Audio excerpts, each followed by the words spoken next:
Welcome back to the Urban Farmyard, where this city girl goes country. In today's video, I am taking you off to meet my cats. Let's go take a look.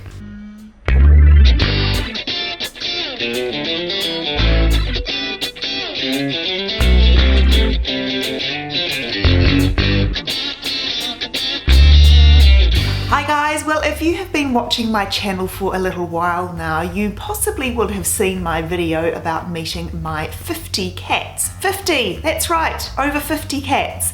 Now that video is a little bit misleading, and I do explain in the video that the cats I introduced you to in that video are not actually all mine. I run a full animal rescue centre here, and so I do have a huge number of cats in my care.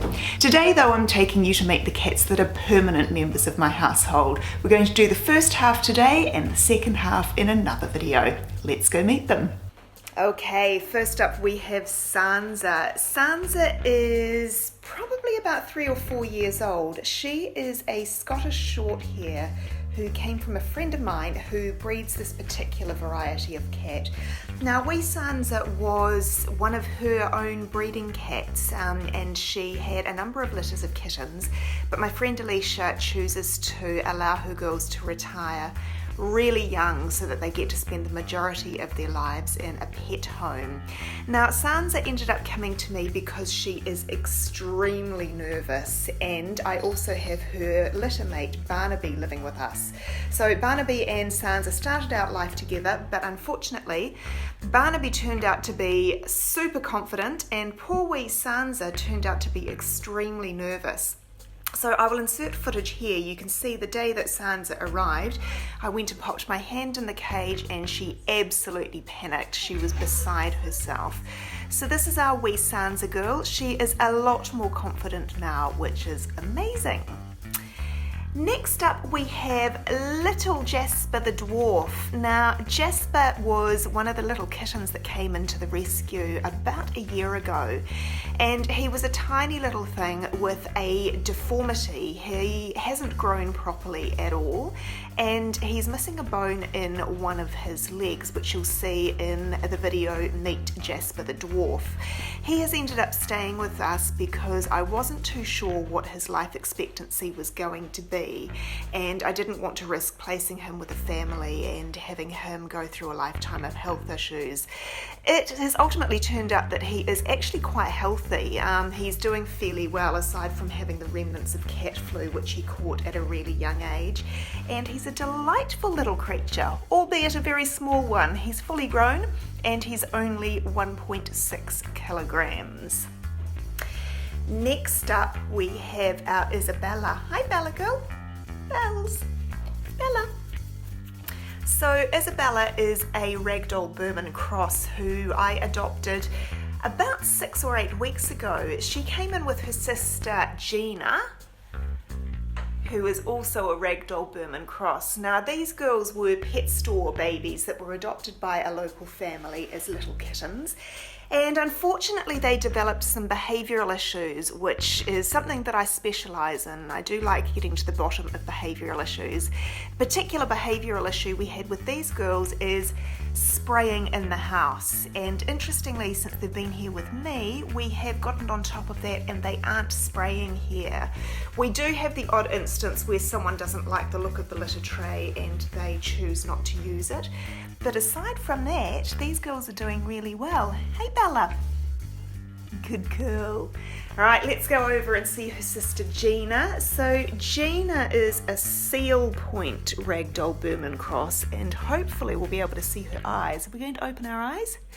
She's got the most beautiful blue eyes, and if you look carefully, hi my girl. If you look carefully, she has got little white dots on her toes. She is just beautiful. She's a lovely, gentle little creature who spends basically all day asleep on the bed, hanging out. So that's our Gina. Oh, big yawn jeans. Yes. And next up we have our Holly monster. This is wee Holly. Holly girl. Holly, Holly. We're gonna wake up and say hi. So Holly is an exotic short hair, and she came to me when she was 2 or 3 years old. She had come from a backyard breeder that specialised in breeding these particular cats for international students, and what was happening is international students would adopt them, and when they left to go home again they would just pass them from student to student. And so Holly had been through 2 if not 3 households before she arrived with me, and Holly's story is gorgeous. The friend who ended up rescuing her and bringing her to me had said that she was a really nervous little thing, wasn't keen on the dogs at her place, and basically spent all her time hiding under a shelf. And we discovered the moment I walked into the room and went to meet her, I had literally just set foot in the room and Holly popped out and came over, running over, purring her little head off. And so we ended up packing her up in the car and bringing her home. So when Holly arrived, she was super skinny. She was refusing to eat anything except for human food. And so we had to go through quite a journey of getting weight back on her and encouraging her to eat cat food, which she now happily eats, don't you, Holes? She's a gorgeous little creature. Hey, Holly Monster, love you.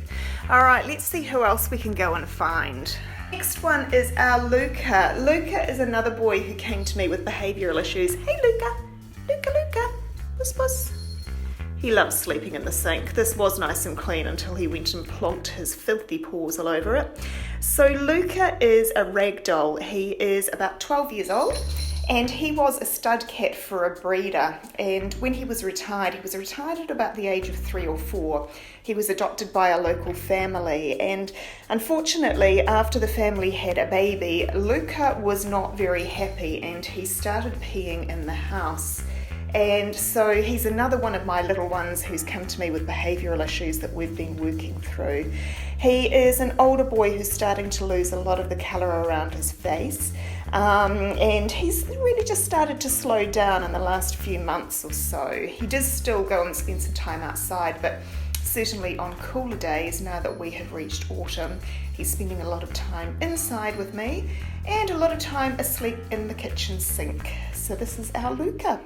So there we have it, the first half of the cats who live permanently in my household. I hope you've enjoyed today's video, and I will see you back here tomorrow.